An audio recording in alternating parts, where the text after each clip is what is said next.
People's Organization delegation along with Rajya Sabha MPS Phangnong Konyak meets Union Home Minister Amit Shah in Delhi to deliberate on the frontier Nagaland demand. Following Tuesday's 45-minute long discussion, NPO calls the meeting successful. 10-day-long 23rd edition of Hornbill Festival slowly inching towards end of business as it enters on day 7 of festival. Even after a week past, the Grand Festival continues to attract peoples towards the festivities and wide display of unique and diverse Naga culture. Union Minister of State for Jal Shakti and Tribal Affairs, Bish Vishwar Tudu visits and inspects works carried out under Jal Jeevan Mission at Chimukadima. The Union Minister, who is on a 2-day state visit, says water now accessible at household level under Prime Minister Narendra Modi's leadership. Aam Aadmi Party dislodges Bharatiya Janata Party to win the Municipal Corporation of Delhi elections. With 126 being the magic figure, AAP manages to win 126 so far, while BJP claiming 97 seats in 250 ward Municipal Corporation. Winter session of Parliament begins on Wednesday and to continue till December 29. Centre's agenda for current winter session of Parliament includes 1916 bills including Trademarks Amendment Bill 2022 and the Repealing and Amending Bill 2022.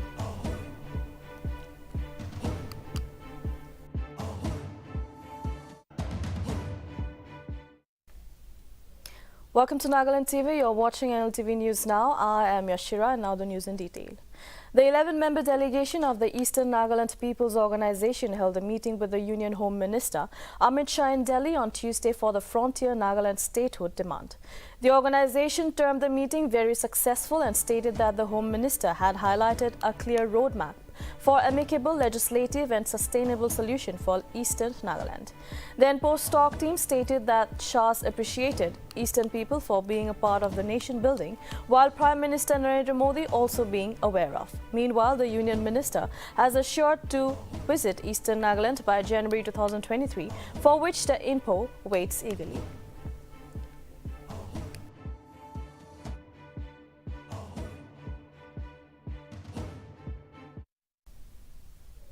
The 10-day-long 23rd edition of the State Hornbill Festival is slowly inching towards end of business, as on Wednesday it entered on day 7 of festival. Though it has been a week now since the Grand Festival began, it still continues to attract people towards the festivities and wide display of unique and diverse Naga culture. On Wednesday, the cultural show at Kisama main arena, like previous days, showcased rich and vibrant Naga culture through a wide range of display comprising traditional dance, songs and games. Several tribes mesmerized viewers in the cultural show at the Kisama main arena. Events like Hip Fest, Craftscape, Zuku Experience, Tofima Tour, Kohima Heritage Walk, Art Exhibition and Gallery are witnessing people's attendance. Not only these, other events as Artist Corner, Naga Chef, Imaginant, more pony cart ride, exhibition and sale of handloom, agri and horti products are also drawing spectators like previous days.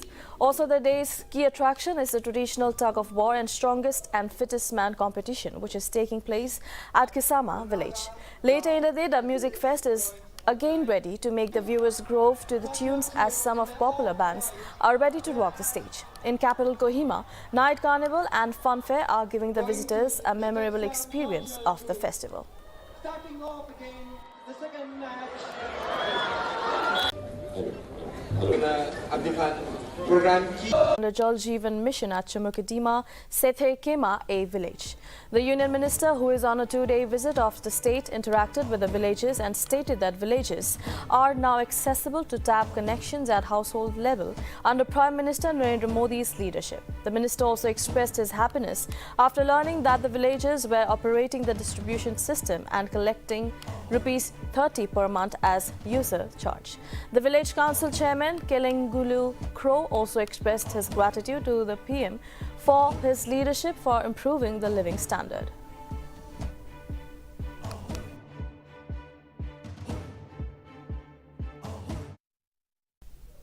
The Mizoma Public Organization, along with the Mizoma Village Council, on Tuesday organized a traditional stone pulling ceremony at Mizoma village. The ceremony was organized in collaboration with the state government, while Chief Minister Nltv graced the event as the chief guest.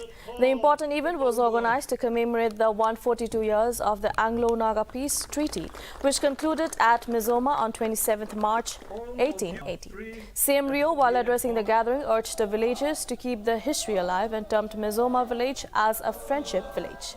The convener of the organizing committee, Navy Pulo Katsu, said that British and Nagas entered into an agreement for peace and cessation of hostilities at Mizoma village on March 27, 1880. Katsu further added that Nagas' hold of the peace treaty brought an end to their hostilities. Meanwhile, CM Nltv also released the Anglo-Naga peace treaty in detail and visited the village Morungs.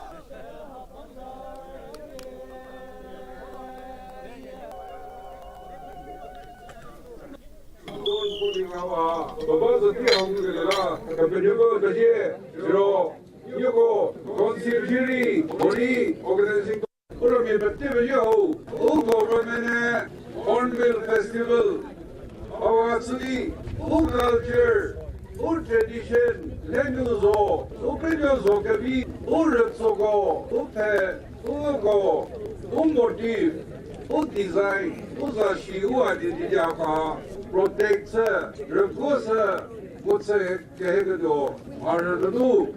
Hornbill Festival, our tribe, what district tribal festival here. Most community, Nagaland, Temori Gaze, Hawani Gaze, Hornbill Festival, Festival of Festivals. Mo Nagami Kitsu City here, land of festivals. Esnikuya. So here. Hornbill Tudo. You go get this to the Motohana. Pargasala, Urami Pajie, Mo Tourism Department, Arts and Culture Department Officers Go, you go Hesedi, Okamazakasala, Akedi Bueway. Ari, get Chief Minister City, all Catar Bizomana.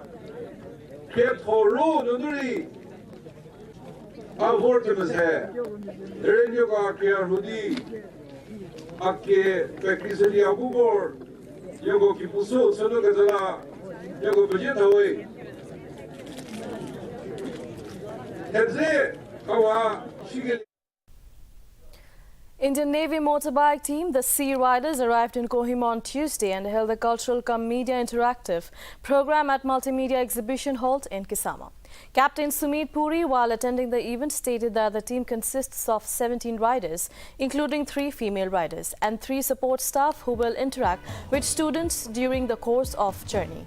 Notably, the Navy bike team is on a motorcycle expedition of the 7 states of Northeast and aims to cover a distance of 3,500 kilometers in 24 days starting from November 25 till December 14.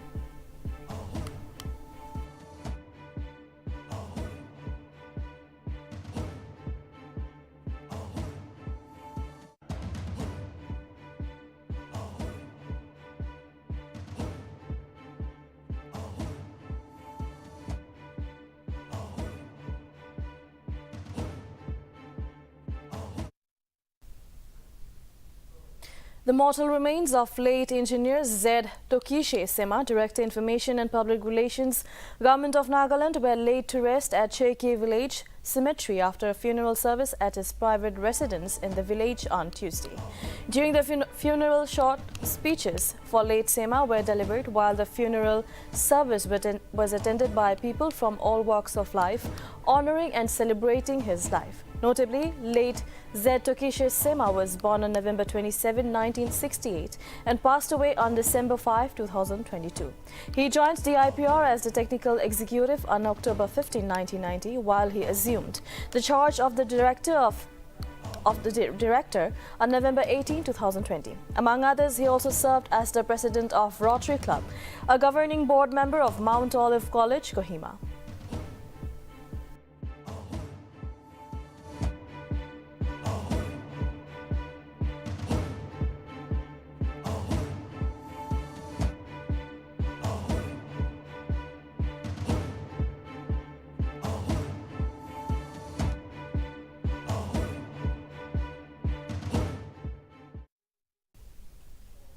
Union Minister for Road Transport and Highways Nitin Gadkari on Tuesday, in a series of tweets, informed that the 14.93-kilometer project of 4-lane from Kohima, Dimapur to Kohima Road, Package 1 in the state will be completed this year. He said that the investment in this project is Rs 387 crore, while asserting that the project will not only provide better connectivity between Nagaland and Manipur but also reduce the travel time to a great extent. The Union Minister further stated that the Government of India, under the leadership of Prime Minister Narendra Modi, works with a vision to provide the best road infrastructure in the country.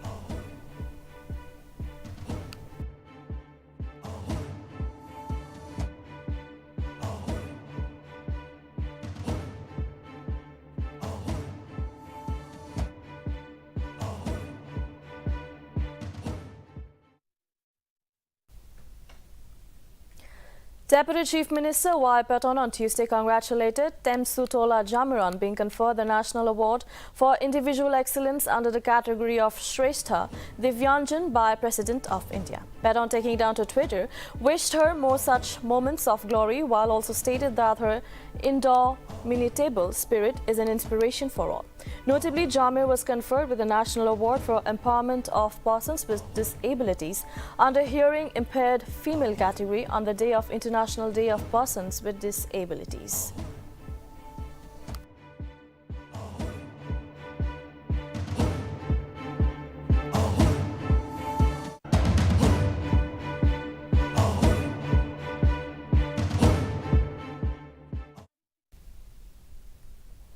Governor Professor Jagdish Mukhi on Tuesday approved the setting up of a police outpost at International Trade Center, Dan and No Clark's Pangsha village.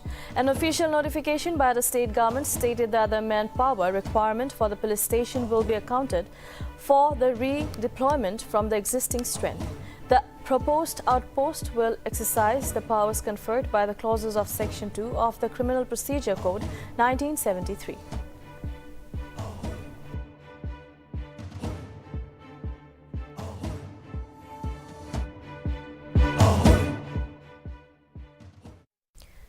The 51st Games and Sports Meet of Kulazu Baza Youth Organization got underway on Tuesday at Kulazu Baza Local Ground in Fek District.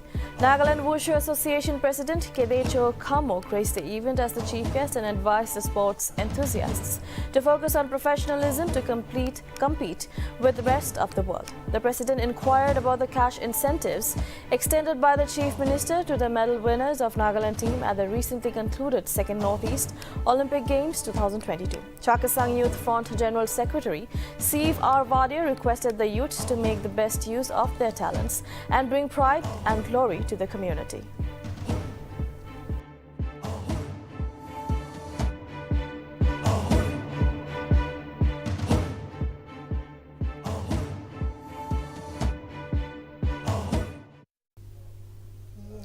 The Civil Defence and Home Guards Organization of Tripura celebrated its 60th annual Raising Day at Agartala's AD Nagar Police Parade Ground on Tuesday.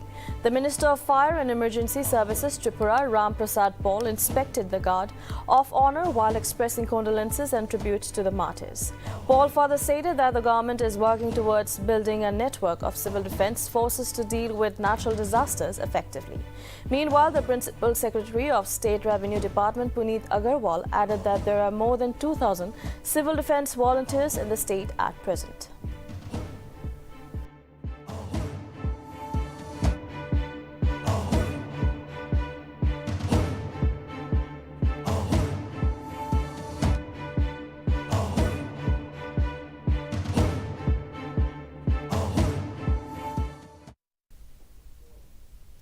Amid Big Bang poll results, the winter session of the Parliament begins on Wednesday, where 16 new bills, including the Trademarks Amendment Bill 2022 and the Multi-State Cooperative Societies Amendment Bill 2022 will be tabled.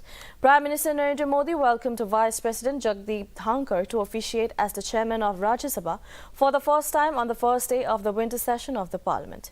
PM Modi also urged all political parties and floor leaders to give more opportunities to the new MPs in the Parliament to make the winter session productive. Meanwhile, Lok Sabha proceedings were adjourned till 12 noon after paying tribute to sitting MP and Samajwadi Party founder Mulayam Singh Yadav and 8 former members who died in the recent months. Earlier on Tuesday, at the all-party meeting, both Congress and Trinamool Congress raised the issue of rampant unemployment, price rise and misuse of central agencies by the BJP-led central government.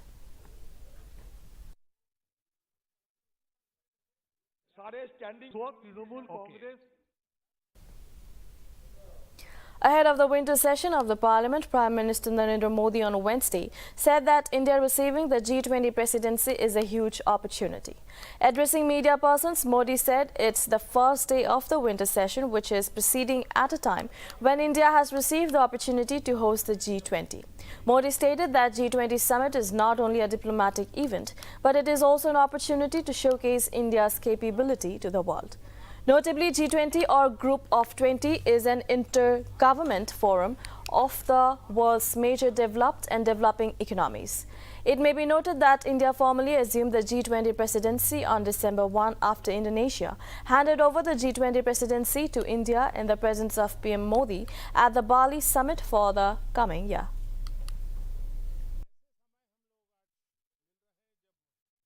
नमस्कार साथियों, शीतकालीन सत्र का आज प्रथम दिवस है।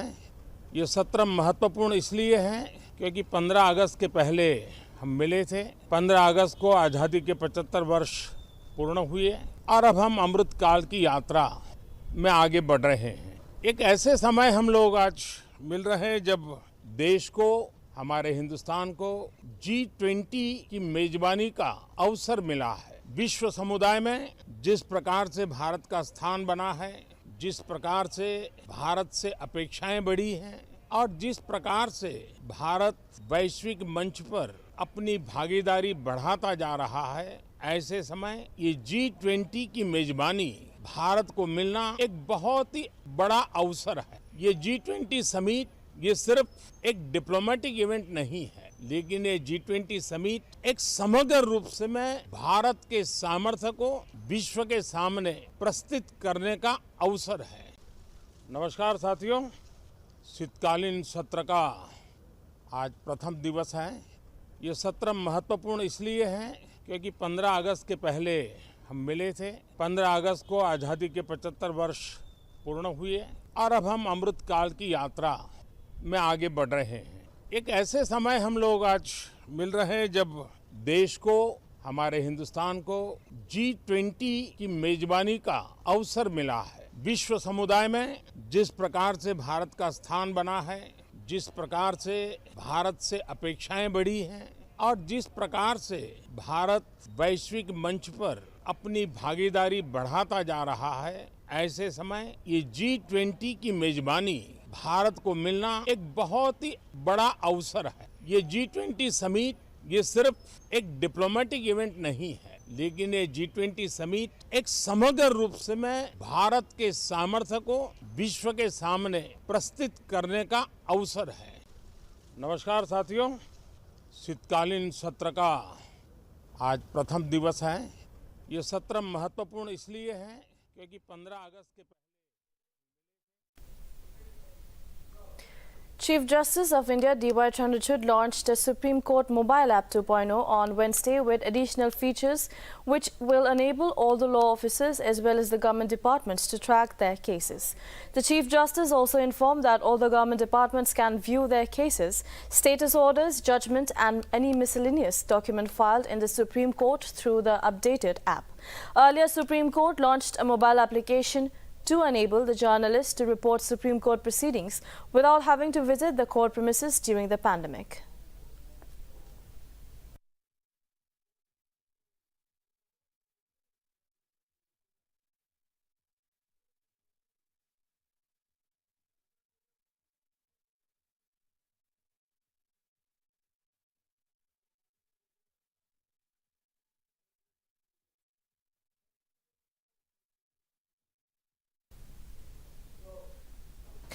The 12th standard student named Onkar Batra from Jammu will launch his nanosatellite InCube with the help of Indian Space Research Organization in December. The satellite, which is prepared under the banner of Paradox Sonic Space Research Agency, has two missions. One is whether such lightweight satellite can work in space, and the other will look at the temperature. Notably, Batra, who is the Chief Executive Officer of Batra Technology, received the National Bal Shakti Award from the former President of India, Ramnath Kovind, for creating an interactive website for COVID-19. Batra has also created another website which earned him a place in the Guinness Book of World Records by becoming the world's youngest webmaster.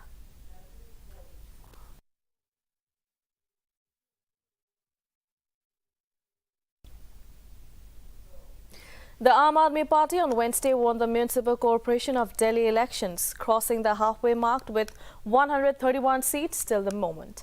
Notably, the MCD has 250 wards and the party needed 126 wards to win the elections. Meanwhile, the Bharatiya Janata Party gotten hold of 99 seats so far. Furthermore, the Congress managed to stake a claim over 7 seats. Interestingly, these 3 seats wards were won by AAP in 2017 and won by the BJP.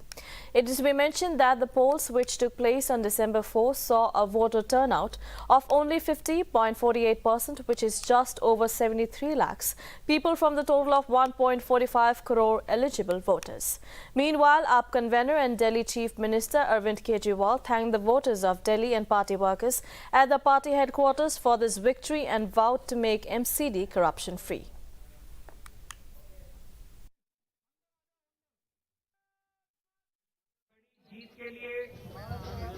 इतनी शानदार जीत के लिए, इतने बड़े बदलाव के लिए, इतने बड़े परिवर्तन के लिए मैं दिल्ली के लोगों को बहुत बहुत बधाई देना चाहता हूं। मैं दिल्ली के लोगों का बहुत बहुत शुक्रिया अदा करना चाहता हूं कि उन्होंने अपने बेटे को, अपने भाई को इस लायक समझा कि उन्होंने आज हमारे को दी है। अभी तक उन्होंने हमें जो जिम्मेदारी, लोगों ने शिक्षा की जिम्मेदारी दी, स्कूलों की जिम्मेदारी दी, हमने रात दिन मेहनत करके स्कूल ठीक किए, लाखों करोड़ों बच्चों का भविष्य बनाया। लोगों ने हमें अस्पतालों की जिम्मेदारी दी, हमने रात दिन मेहनत करके अस्पताल ठीक किए, लोगों के इलाज का इंतजाम किया, अच्छे इलाज का इंतजाम किया। लोगों ने हमें बिजली की जिम्मेदारी दी, हमने बिजली ठीक की, बिजली मुफ्त की, 24 घंटे बिजली की। आज दिल्ली के लोगों ने अपने बेटे को, अपने भाई को दिल्ली की सफाई करने की जिम्मेदारी दी है, भ्रष्टाचार दूर करने की जिम्मेदारी दी है,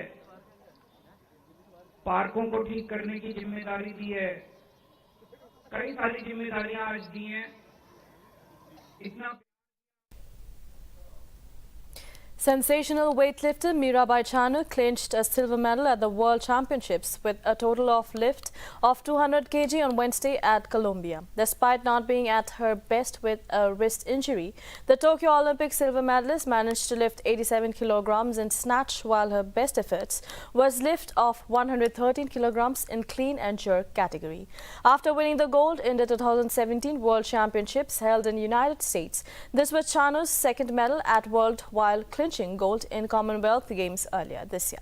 Notably, 2022 World Championships are first qualifying event for Paris Olympics 2024, where weightlifting events will be cut from 14 at Tokyo Games to 10.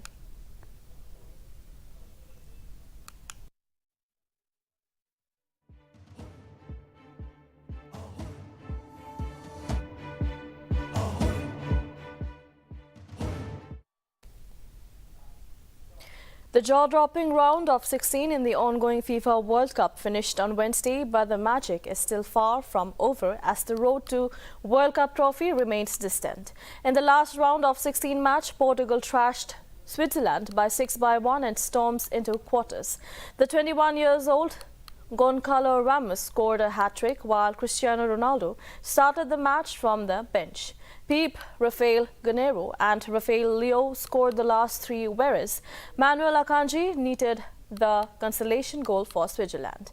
Meanwhile, in the other match, Morocco surprised everyone and defeated Spain by 3-0 in the penalty shootout to reach the quarterfinals. The Spaniards dominated the game with possession and completed a whopping 800 passes, but could not find a breakthrough under 90 minutes. Furthermore, Luka Modric's Croatia will play against Brazil on Friday in the first quarterfinal of the Qatar World Cup.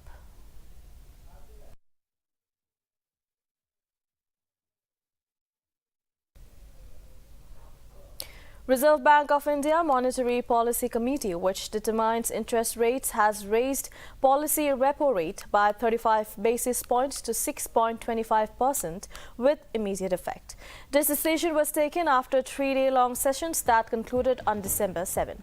RBI Governor Shakti Kanta Das today announced that 5 out of 6 members of the MPC opted to go for a hike in the rate during the meeting. The MPC's hike in repo rate, the rate at which the RBI lends money to all commercial banks, is the 5th consecutive hike by the central bank. Following hike in October, 40 BP's hike in May, 50 BP's hike each in June, August and September.